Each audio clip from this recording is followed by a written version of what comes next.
Bienvenidos a Tiempo para Dormir, un espacio para activar la conversación del sueño a través de historias humanas que nos conectan con la esencia de quienes somos.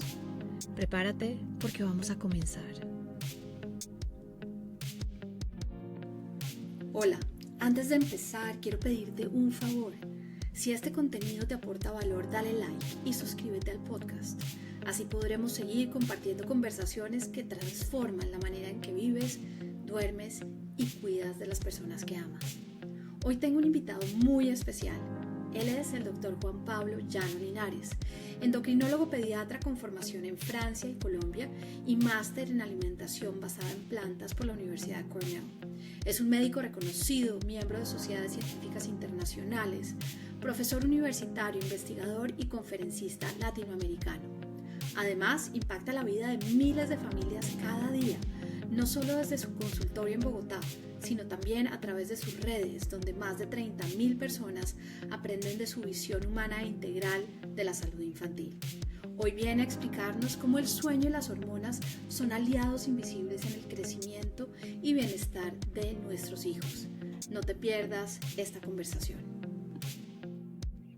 Hola, Juan Pablo, bienvenido. Es un gusto para mí estar contigo el día de hoy en este podcast Tiempo para Dormir. Y antes de iniciar esta conversación, quiero introducirte. He preparado esta introducción para que quienes nos están oyendo y nos están viendo se preparen para lo que viene. Hay niños que no crecen como deberían, adolescentes que no duermen bien, cuerpos jóvenes que no encuentran su ritmo y familias que no saben por qué. Mi invitado del día de hoy no es solamente un médico, es alguien que escucha el lenguaje secreto del cuerpo, incluso cuando nadie más lo entiende, sobre todo nosotros los padres. Y él se llama Juan Pablo Llano, es endocrinólogo pediatra, formado en Francia, investigador y profesor universitario.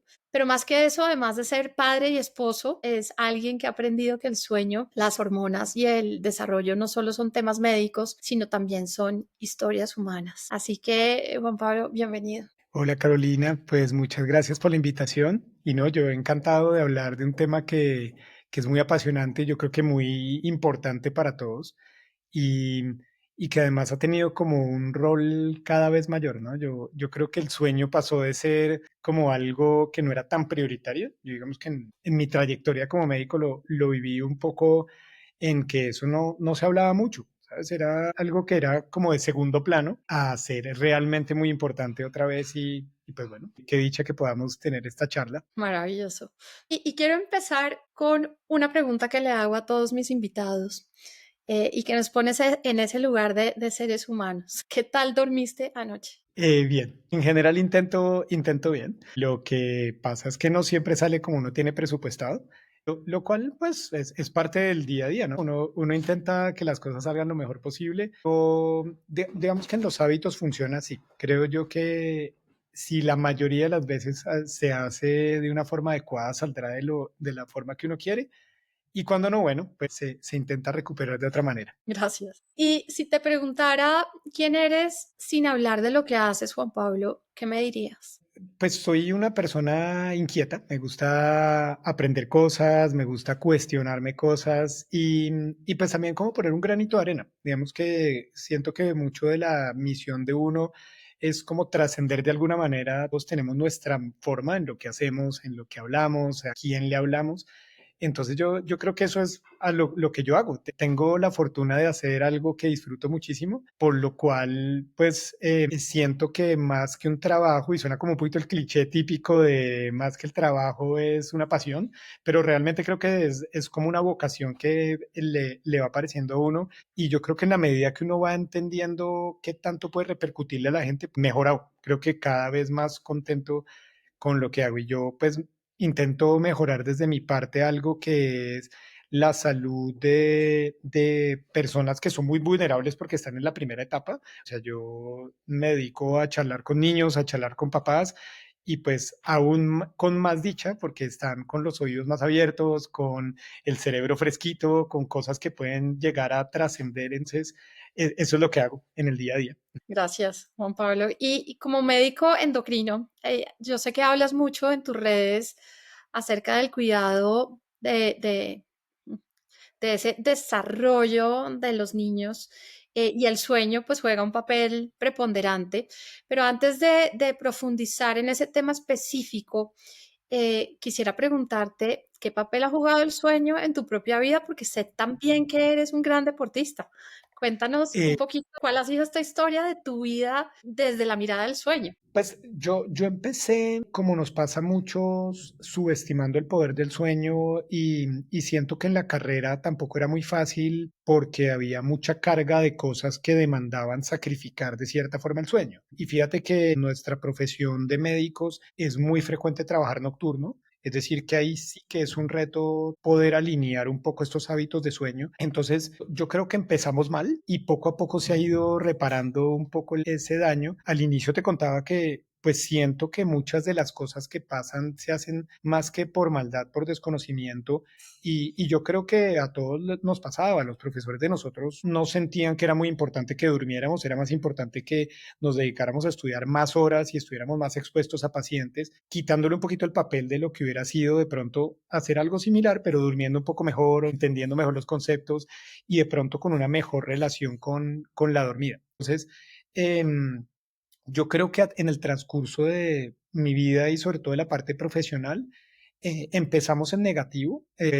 Fue una etapa difícil de sueño insuficiente, de mala calidad, de poca importancia y poca relevancia al sueño. A después, claro, cuando ya tú comienzas a estudiarlo un poco mejor, decir, uy, no vamos por el camino que toca, de pronto hay que ponerlo como prioridad uno y lo otro puede ir alrededor y creo que ahí fue mucho mejor en todo. Yo creo que tanto en las decisiones personales como en el estado de ánimo, como en la energía que uno tiene y asimismo lo que tú transmites. O sea, yo también muchas veces me pongo en el papel de los médicos de urgencias, que pues todos pasamos por ahí. Yo antes de ser endocrinólogo también fui pediatra de consulta y de urgencias y muchas veces esa experiencia que es un poco traumática y un poco osca de me trataron mal, me hablaron feo, no me dijeron lo que querían, pues tiene ese trasfondo también de qué es lo que le ha pasado a esa persona la noche anterior, qué tanto descansó, qué tanto pudo estar con su familia y muchas veces se lo transmites es a los pacientes. Entonces, esa es como la base. Afortunadamente siento que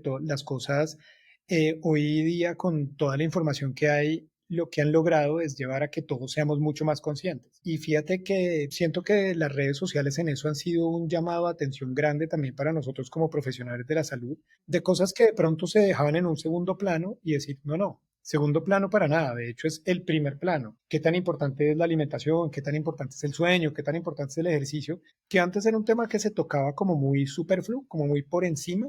Y no, mira, vamos a dedicar a esta enfermedad y a este tratamiento, a decir, no, no, nos toca sentarnos y hablar bastante de eso. Y cuando toca tratamientos, esa es una discusión que tendremos que tener, pero en un segundo momento. Maravilloso. Gracias. Y desde pequeñito has dormido bien? ¿Cómo ha sido o cómo fue esa historia? O si recuerdas alguna experiencia de cómo dormías cuando eras niño y qué pasaba en casa. Yo dormilón, siempre fui de dormir bastante bien, de conciliar bien el sueño. Pues digamos que en mi casa era una rutina bastante clara de nos se tiene que acostar temprano, toca mañana madrugar, tenemos que levantarnos. Y pues yo siento que esa trayectoria fue bastante buena. En la adolescencia también. De pronto el que desajustó un poquito el tema fue más el tema universitario. Pero yo creo que en la niñez bastante bien. Fue algo que mis papás priorizaron bastante. En ese momento yo no lo entendía mucho, le luchaba mucho. Tú sabes que en la adolescencia uno siente que es más grande en la medida que se acuesta más tarde. Entonces me parecía que era lo menos cool del mundo acostarme temprano.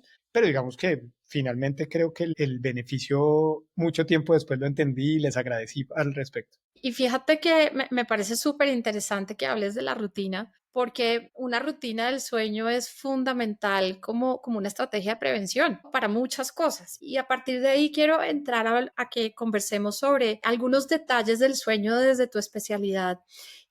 La primera es, ¿qué papel juegan las hormonas en el sueño de los niños? Claro, lo que pasa es que muchas de las hormonas tienen algo que se llama el ritmo circadiano. Ritmo circadiano en versión sencilla es que tienen horarios en los cuales les gusta actuar y están diseñadas para actuar. Entonces, en el sueño sí que hay una relación hay hormonas específicas de la hora de la dormida. Una que se ha vuelto muy famosa en los últimos años es la melatonina, que es una hormona que de hecho se produce en el cerebro y que es la principal inductora del sueño. Es como ese switch que le va a decir al cerebro, es momento de descansar, que trabaja mucho con la luz y con los horarios. Por eso cuando a veces nos movemos de países cuesta un poquito esa adaptada y que finalmente es como la que le va a hacer la introducción a otra hormona que es importante a través de la vida, digamos que no solamente en la niñez, siempre es muy importante, pero sobre todo cuando estoy en crecimiento, que es la hormona del crecimiento. La hormona del crecimiento viene siendo importante siempre por una razón que es metabólicamente muy activa. Y metabólicamente es que en gasto de energía es muy activa. Por lo tanto, una buena hormona de crecimiento me asegura tener un peso saludable, huesos fuertes, poco tejido graso, más vitalidad, mejor control de mis azúcares. Entonces, a uno siempre históricamente le decían hay que dormir para poder crecer. Claro, pero de pronto el trasfondo es un sinnúmero de cosas que van detalladas una con otra y que después termina ya en la última parte de la noche con otra hormona que es la hormona que hoy en día se ha vuelto también muy famosa, que es el cortisol, que es la hormona que de cierta forma se llama del estrés, pero lo que pasa es que creo que a veces la confusión está en, en que uno le dicen es la hormona del estrés y uno piensa que entonces es una mala hormona. Tú dices, esa yo no debería tener nunca cortisol. Diría, no, no, es una hormona muy importante para la vitalidad y el estrés de lo que el cuerpo tiene que prepararse para trabajar en un día normal. Yo en la mañana tengo que tener más energía, más azúcares, estar más despierto, mantener mi sistema nervioso más alerta. Entonces digamos que es una hormona que si está bien trabajada es un estrés bueno, es un estrés saludable y todo eso transcurre en una noche normal. Lo que pasa es que, claro, cuando yo comienzo a recortarle horarios a mi sueño, cuando hago cosas que de pronto me van a alterar lo que va a pasar antes con el sueño, como por ejemplo algo que sucede muy frecuentemente en niños y en adultos, que es ver un dispositivo antes de acostarme. Una cosa tan tonta como esa, que a veces uno les subestima el poder de un mal hábito. Lo que estoy haciendo es haciendo picos de cortisol en un momento en donde el cortisol no debería estar por nada del mundo en mi cerebro. Entonces, cuando haces eso, lo que estás haciendo es moviendo melatonina, moviendo hormona de crecimiento, durmiendo de menos calidad y todo eso se me va a comenzar a traducir en lo que nosotros vemos en el día a día. Tú lo decías, pobre crecimiento, cansancio, irritabilidad, dificultades para concentrarme, o sea, cosas a veces que son tan sutiles que uno le echa la culpa a otras cosas. Tú dices, no, eso es que no está haciendo deporte, que es que el profesor no es tan bueno, que es un niño con déficit de atención o es hiperactivo. Y a veces hay que ir como a la raíz de, bueno, ¿cómo estamos en los hábitos que hago para que ese cerebro pueda trabajar bien? Claro, y fíjate que muchas de las personas que nos pueden estar escuchando, que son madres, de pronto se preguntan qué errores cometemos como adultos y que pueden estar afectando el sueño y la regulación hormonal de nuestros hijos, porque por supuesto uno dice, bueno, yo voy a intentar tener una rutina estable, pero hay cosas como tú dices que son muy sutiles que no caemos en cuenta por falta de información y por falta de la relevancia del sueño como parte fundamental de la energía de la vida, de podernos mantener claros mentalmente, etcétera, y que al final vemos también impactando la capacidad de nuestros niños de aprender, de regularse emocionalmente. Entonces, ¿cuáles son en tu experiencia algunos de esos errores que podemos estar cometiendo y que son tan sutiles que no nos damos cuenta? Yo creo que hay dos que son muy frecuentes, que son los que a veces uno tiene que replantearse cuando un hijo o uno mismo no está durmiendo bien, que es qué es lo que hago en esas horas antes de querer dormirme. Entonces, ¿qué factores pueden ser estimulantes para que mi cerebro esté tomando la señal equivocada? Uno de ellos, hablábamos, es pantallas. Pantallas está claramente vinculado con que voy a estar en vigilia, yo no me voy a dormir tan fácil viendo una pantalla. Una discusión que yo tengo muy frecuente en mi consultorio con los adolescentes es que me dicen, pero yo soy capaz de dormirme con el celular en la mano. A veces estoy viendo redes y me quedo dormido. Yo le digo, no, no, es que a veces el problema no es conciliar, a veces el problema es la calidad de tu sueño. Sí, no, no siempre el tema es me dormí o no me dormí. A veces es, yo puedo dormir mucho, pero ese sueño fue poco reparador y nos hizo las fases que necesitaba, que es un poco ese ejemplo también que a veces les pongo, que a todos nos pasa en la duración del sueño. Nosotros damos ciertos parámetros para la edad de debes dormir tantas horas, eso es lo que te sirve para poder crecer y para poder estar bien, pero a veces alguien te puede decir, yo duermo hasta 12 horas un sábado, porque me acuesto a las 2 de la mañana y me levanto a las 2 de la tarde si mis papás no me levantan. Pero lo que sucede es que no siempre es esa cantidad, sino claramente tiene que ir vinculado con la calidad de ese sueño. Si yo me acosté a las 2 de la mañana, probablemente me va a saltar un montón de fases de reparación, un montón de fases de sueño profundo, y tú te levantas y sientes que no dormiste nada. Sí, dices, estoy como si hubiera dormido 2 horas, me dio exactamente lo mismo. Entonces, una primera es esa, creo que dispositivos, si hay un mensaje que tienen que llevarse los que escuchen es importante 1 hora antes de acostarme, no más dispositivos, o sea, tengo que desconectarme de ese sistema para que mi cerebro pueda comenzar a entrar en una fase de estar más tranquilo, de que ese sistema nervioso que está muy en modo alerta cuando veo pantallas que tiene este nombre que se llama sistema simpático, pueda pasar el switch al sistema parasimpático, que es el que me va a poder permitir dormir bien y descansar, bajar mi frecuencia cardíaca, bajar la temperatura, o sea, hacer un montón de adaptaciones que necesito hacer para poder conciliar bien. La segunda cosa que pasa es que también me equivoco mucho con otra hormona que es muy estimulante, que es la insulina.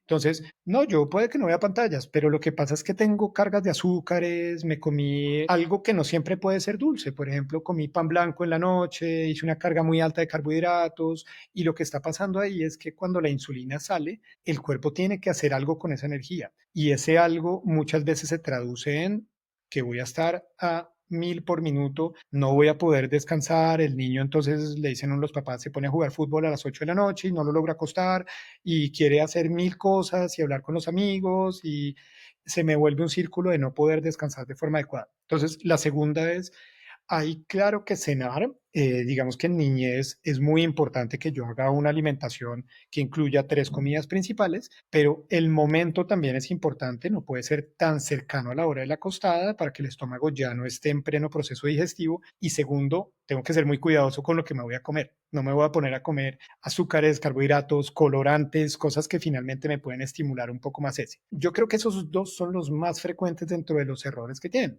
Pero ¿qué pasa también? Tú lo decías en un momento anterior, la rutina es clave. Digamos que el cuerpo trabaja mucho sobre esos hábitos de lo que él va entendiendo, de lo que tiene que ser el momento de programación, aplica para el sueño, aplica para la ida al baño, ¿sabes? Los niños que a veces sufren de estreñimiento, entonces no, es que no le cuesta un montón ir al baño. ¿Y en qué momento va? ¿No? Cuando se le ocurra. Cuando, así como el cerebro tiene programación, el intestino tiene programación, los músculos tienen programación, entonces tengo que decir, intento hacer siempre lo mismo, básicamente, ¿para qué? Para que mi cerebro se programe para eso. Ya sé que cada vez que me pongo la pijama, me cepillo los dientes, apago las luces, me pongo a dormir, me pongo a leer algo, mi cerebro dice, ok, esto yo ya sé el mensaje que me quieren dar, este es el momento de la acostada. Y la tercera cosa, la cuarta, perdón, que creo que cometemos mucho como adultos de error, es intentar que los hijos hagan algo diferente al ejemplo que nosotros les damos, ¿no? Entonces es que él no se duerme, no quiere dormir. Yo le grito y le digo, vete a dormir, ya es el momento, pero resulta que yo estoy con el televisor prendido, chateando, comiendo y pues digamos que uno tiene que ser consecuente con lo que pretende que haga su familia, así como se hace con la alimentación. Es que come un montón de dulces, bueno, no, pero perdón un segundo, ¿usted cuántos dulces está comiendo también? No come vegetales, bueno, ¿qué tanto uno los expone a la ensalada? Entonces, ese tipo de cosas es importante porque finalmente es como el ejemplo que te está dando para que lo hagan y digamos que todos vayamos sincrónicos y con armonía dentro del hogar. Absolutamente. Y fíjate que en este momento tengo es curiosidad de saber en tu experiencia de todos estos años atendiendo familias, atendiendo niños. ¿Tú has visto que los problemas del sueño se han mantenido estables? ¿Ha habido un incremento de problemas del sueño? En tu experiencia, ¿qué estás viendo en estos momentos? No, yo creo que un aumento terrible, que yo creo que nosotros tenemos un antes y un después en todos los factores de sueño y hormonas con la pandemia. Digamos que eso fue un momento en donde finalmente creo que abrimos una puerta que fue una necesidad y pues digamos que juzgar lo que fue en ese momento es muy difícil, era lo que nos tocaba y tuvimos que educar a nuestros hijos virtuales y trabajar virtual y exponernos más a los dispositivos, pero yo creo que desafortunadamente nos tardó demasiado tiempo en entender que eso tenía que tener una solución pronta. Entonces, cuando tú ves hoy lo que es el día a día de la consulta y de cuestionarse sobre el sueño, diría que es muy frecuente que haya hábitos o problemas relacionados con el sueño, cosa que de pronto antes era mucho menos frecuente. Se empezaba con dispositivos más tarde, uno era mucho más restrictivo en las horas de dispositivos y todo eso claramente está teniendo una mella en los niños. Ok, ok. Y si pudieses hablar de algunas señales para personas que de pronto hasta ahora están haciendo conciencia, nunca había pensado en el sueño, ¿cuáles podrían ser señales de que nuestros hijos están durmiendo con baja calidad. La cantidad más o menos la podemos monitorear porque sabemos a qué hora se van a dormir, a Sí, qué hora se claro. despiertan, pero señales que pueden estar mostrándonos que hay algo en el sueño que debemos atender. Claro, digamos que diría que hay signos a muchos niveles. Tú puedes decir, tengo problemas, por ejemplo, con el crecimiento, tengo cambios en el apetito. Fíjate que es una cosa que la gente no vincula mucho y es muy frecuente que niños con sobrepeso y obesidad, por ejemplo, tengan problemas del sueño. Es como un círculo vicioso porque tú cuando no has dormido de forma adecuada y satisfactoria, buscas al otro día energía que sea más rápida y usualmente eso se hace más en forma de carbohidratos simples, de azúcares, de bebidas azucaradas. Entonces, otra señal que le tiene que prender a uno alerta es, de pronto, sin que haya cambiado mucho mis hábitos de alimentación, el peso va por un camino que no quiero, se te está quedando dormido en sitios inadecuados. Tú dices, no, lo veo que cada rato, cada vez que tiene una oportunidad se queda dormido, que lo sientas muy cansado. Claramente, problemas de concentración es muy frecuente. Y el problema de concentración puede ser desde inatento, entonces se engloba fácilmente, los profesores te dicen, no, yo lo veo que eso anda en otro mundo, o también hiperactividad, y entonces no es, está indisciplinado, no se queda quieto en el salón, entonces eso también es una señal de que algo va bien. Y hay algunos síntomas físicos, digamos que te orientan a que la calidad no es adecuada. Los niños que roncan, los respiradores orales, en general, roncar es del adulto, sin que sea necesariamente normal, claro, pero sí digamos que es mucho más frecuente en la adultez. Un niño roncador en general hay que estudiarlo.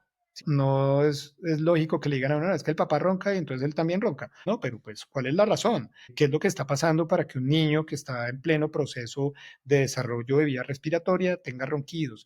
También cuando a veces les ves esos episodios de sudoraciones nocturnas muy intensas, sí, que se levantan empapados. Cuando tienes, por ejemplo, síntomas urinarios en la noche, se están levantando mucho a orinar o se están orinando en la cama en edades en que ya no es normal que se estén orinando. Entonces, todo eso son pequeñas alertas que a veces uno como que no vincula directamente con la calidad y el tipo de sueño, pero que sí son muy relacionados a eso. Gracias, gracias. Y aquí estoy tomando nota porque a mí me aplican algunos de ellos y voy a poner atención, mayor atención con mis hijos. Vamos a volver a Juan Pablo Claro, listo. y quisiera volver a ti con una pregunta interesante que muchas veces no nos animamos a hacerle a los médicos porque, por supuesto, creemos que los médicos tienen todo resuelto, Claro, pero ante todo, pues son humanos. Entonces, total. quisiera preguntarte, ¿qué te quita el sueño? ¿Qué te quita el sueño cuando te lo quita? No, me lo quitan, claro, porque como tú dices, digamos que el hecho de que uno tenga de cierta forma conocimiento en algunos factores no te exime de que cometas errores, claro, y eso es la vida, o sea, es la humanidad. A mí me quita el sueño sobrepensar, digamos que a veces me da un poquito, y a todos nos pasa como planear demasiado o dejarlo para la noche, entonces como que durante el día me surgen cosas que digo, bueno, esta noche miro a ver qué voy a hacer. Y ese para mí es terrible, digamos que esa es una cosa que he intentado ya identificar y intentar no planear y más bien decir, de pronto con la cabeza más descansada es mejor. Entonces ahora mi charla interna es, lo veo mañana, cuando me levante y miramos qué es lo que voy a hacer. De pronto ahí tomaré mejores decisiones, pero claro, ese no me va muy bien. Claramente cuando me he excedido en algo de trabajo o mucho tiempo en dispositivos, como a todos nos pasa también, eso me va a afectar el sueño significativamente. Cosas que se salen de las manos, que mis hijas se enfermen, tengo mascotas ya que son mayores, por ejemplo, y a veces pasan cosas en la noche, pues que infortunadamente pasan, y eso es como lo que más me termina afectando. Y también una cosa que yo hace un tiempo, digamos que entendí que era muy nocivo para mí, que es ver algo de noticias, información o algo en las tardes, ni siquiera en la noche. Yo ya a partir de las 4 de la tarde entro a modo familia, conexión y si algo es leer de cosas diferentes, pero no nada de lo que pasa en el mundo ni en nuestro país, porque se termina dando vueltas por ahí en la cabeza. Entonces eso es como lo que me afecta el sueño a mí. Ok, y ahora vamos al otro lado. ¿Qué hace que una noche sea perfecta para ti? Es decir, ¿cuáles son esas condiciones en las que tú dices, wow, esta ha sido una noche de muy buen dormir? Yo creo que cuando logro como alinear un poquito, de haber pasado un tiempo con la familia, como hacer lo que en general me gusta hacer antes de acostar, que es tomarme un ratito para pensar, a veces hacer algo de meditación, a veces hago algo de deporte que no sea muy cardio, sino que sé que me va a ayudar a dormir y me puedo acostar a la hora que me gusta acostarme. Digamos que yo siento que ahí es cuando me funciona muy bien la cosa. El ambiente, la temperatura, ese ya más o menos la tengo presupuestada en lo que a mí me funciona. Yo soy mucho más de temperaturas frías. Por ejemplo, no me gusta sobreabrigarme, sufro un poquito en tierra caliente, por ejemplo, cuando duermo. Entonces, ya esa parte más o menos la logro articular, pero digamos que siento que para mí es muy importante, por ejemplo, la hora. Si todos somos un poco diferentes, hay gente que duerme súper bien moviendo un poquito la hora. Yo creo que para mí poder tener una hora límite de la acostada es muy importante. Yo soy muy bueno para madrugar actualmente. Hace años no, pero digamos que en mi nuevo ciclo de sueño, la madrugada no me cuesta mucho, pero me cuesta mucho es la trasnochada. Entonces ahí es que intento mantenerlo así. Ok, Claro, con excepciones y claro, sin que me afecte otras cosas, pero así funciona. ok, súper. Hoy, si tú tuvieras la oportunidad de enviar un mensaje, que lo vamos a hacer, no como endocrino, sino como ser humano, que también se cansa, se estresa, se desvela, ¿qué le dirías a las personas con relación al cuidado de su sueño?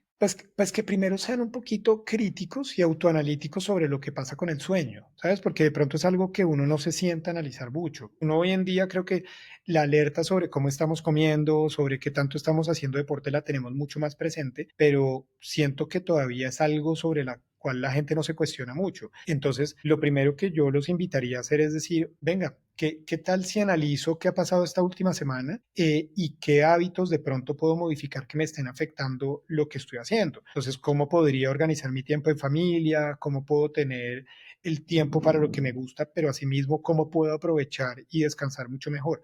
La segunda cosa es que no se nos olvide a todos los adultos que la rutina sigue siendo importante en todas las etapas de la vida. Y nosotros lo pensamos mucho en los niños, ¿no? Yo acosté a mis hijos siempre a la misma hora, pero de pronto volver a plantearse la rutina es importante para ellos e igual para nosotros. Entonces, ¿qué tanto estoy haciendo rutinas? ¿Qué tanto estoy organizando mis horarios?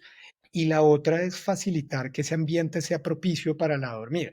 Entonces, el clásico televisor prendido antes de dormirme, o hoy en día el celular al lado en la mesa de noche o al lado para ver qué me va a pasar. Entonces, yo los invitaría a decir, ¿qué tal si hago un ejercicio y más bien saco el celular del cuarto antes de dormirme? Lo dejo una hora fuera, me tomo esos 10, 15 minutos que a veces siento que no alcanzo a hablar con mi pareja, con mis hijas, y de pronto lo utilizo en eso, en lugar de estar pendiente del aparato. Y lo otro es que, pues también, de cierta forma, busquen ayuda si uno siente que no, que eso es la otra cosa que me parece que a veces falta bastante. Digamos que mucha gente es consciente que duerme muy mal y te dice, tengo muchos problemas de sueño o ronco muchísimo o mi esposo ronca muchísimo, mi esposa, pero como que de ahí no pasa. Y entonces la identificación la hago, pero entonces me quedo ahí. Y me quedo ahí años de años y pues bueno, de pronto es que sí tengo un problema del sueño, no es un tema de mis hábitos, es un tema de que hay algo que no me está funcionando bien y pues tengo que tomar alguna medida. Absolutamente. Y como bien decías al principio, cada vez hay más estudios que corroboran esa importancia de cuidar el sueño desde etapas muy tempranas, como la niñez, llamémoslo esta adultez temprana, cuando estamos en los 20, 30, luego cuando los más allá, 30, 40, las mujeres cuando entramos en premenopausia, menopausia, porque esto al fin y al cabo va a tener un impacto en cómo recordamos la vida. ¿Cierto? Entonces, me gusta, gracias y quiero terminar con una sorpresa. Estas son preguntas que le hago también a todos mis invitados. Y son cinco. La primera de ellas es un sueño del que te acuerdas. Un sueño al que me acuerde, yo sueño muy frecuente con mi abuelo que murió hace muchos años, pero digamos que es una imagen que viene recurrentemente en mis sueños y es bastante feliz, ¿sabes? Es de esos, aparece de muchas formas, de muchas maneras, pero ese es un factor que me hace una buena noche. Ahí voy a levantarme en general bien. Genial. Un lugar en el mundo en el que hayas dormido 10 sobre 10. Yo duermo delicioso en el mar, en la playa me parece que es espectacular. Cuando voy a la playa, mar, sé que en general voy a tener una muy buena noche. El mejor amanecer. El mejor amanecer es el amanecer agradeciendo. Pues yo creo que abrir los ojos y solo ya agradecer de abrirlos y de pronto estar al lado de la persona que uno quiere o en la casa que uno quiere o con las personas que uno realmente quiere, ama y con las cuales quiere estar, ya eso lo justifica. Maravilloso. Y el mejor atardecer. Y el mejor atardecer es de la forma en que uno lo hace feliz. feliz. Yo creo que en la simplicidad muchas veces está esa felicidad de poder llegar a la casa, volver a reencontrarse otra vez con esos que de los cuales nos despedimos en la mañana, compartir experiencias, tomarse un ratito para preguntar cómo fue ese día. Ese es el perfecto para mí. Y finalmente, Juan Pablo, ¿por qué crees que es tiempo para dormir? Es tiempo para dormir porque hoy hay demasiados datos que nos dicen que es algo a lo cual le tenemos que poner atención y que es una parte muy importante de la vida, ¿sabes? Creo que muchas veces el mensaje se nos dio en que el sueño era el tiempo perdido. Sí, entonces como hay que hacer mucho de día y la dormida es como un paso a simplemente recuperar cosas y yo creo que ni mucho menos es un tiempo en donde realmente hacemos de todo un poco para que ese tiempo en que tenemos control sea lo mejor posible. Y ya para cerrar, para las personas que quisieran seguirte, aprender, de pronto ir a tu consulta, ¿dónde te pueden encontrar? Yo trabajo en Bogotá, tengo un consultorio y de pronto si quieren pues información al respecto, creo que lo más fácil es que busquen en mi página de Instagram, donde además hago pues bastantes cosas sobre los hábitos en niños, de alimentación, de dudas que salen frecuentes para padres y ahí eventualmente pueden escribirme, con muchísimo gusto les respondo de dudas que aparecen frecuentes, información que a veces me sugieren que dé y más que bienvenido. O sea, me encanta poder ayudar, como decíamos en un momento dado, no es que tenga que ir a mi consultorio, por supuesto, hay unas situaciones en que es bueno ir, pero hay muchísimas en que no es necesario y si yo puedo aportarles, así sea en la distancia, encantado de hacerlo. Genial. ¿Cómo es tu cuenta en Instagram? Es llano raya al piso endocrino. Fantástico, fantástico. Igual yo lo voy a dejar en comentarios. Muchas Nuevamente, gracias. Juan Pablo, qué conversación más maravillosa. Aprendí montones. Muchísimas gracias por acompañarme en este episodio. No, muchas gracias a ti por la invitación. Encantado de acompañarte y bueno, de pronto hasta una próxima oportunidad. Absolutamente. Podemos hacer un episodio número 2 con Juan Pablo, mucho más enfocado a este tema fascinante de las hormonas, cómo impactan el sueño de nuestros hijos, porque yo creo que ahí hay mucho de qué hablar. Gracias. Sin duda, vale. Muchas gracias a ti. Hoy conversamos con el doctor Juan Pablo Llano y me quedo con 3 reflexiones poderosas. Primero, que el sueño no es tiempo perdido, es un proceso activo donde se regulan hormonas esenciales para nuestro desarrollo, metabolismo y salud emocional. Segundo, que los malos hábitos de sueño se normalizan desde la infancia y muchas veces no nos damos cuenta de su impacto real en nuestro bienestar y el de nuestros hijos. Y tercero, que la pandemia trajo un aumento significativo de los problemas de sueño en niños, recordándonos que necesitamos conciencia y acción inmediata para cuidar de su descanso y su futuro. Pero también nos quedamos con tips que podemos aplicar desde ahora. Elimina pantallas al menos 1 hora antes de dormir. Cuida de tu alimentación nocturna, evitando carbohidratos simples o cenas pesadas o copiosas. Y recuerda que el ejemplo enseña más que las palabras. Si quieres que tu familia descanse mejor, lidera con tus propios hábitos. Y me despido con esta frase del Dr. Llano que me tocó profundamente. El sueño no es tiempo perdido. Es el momento en que nuestros sistemas internos hacen de todo un poco para que el tiempo que controlamos sea el mejor posible. Gracias por hacer parte de esta conversación. Recuerda suscribirte y compartir con alguien que necesite dormir mejor.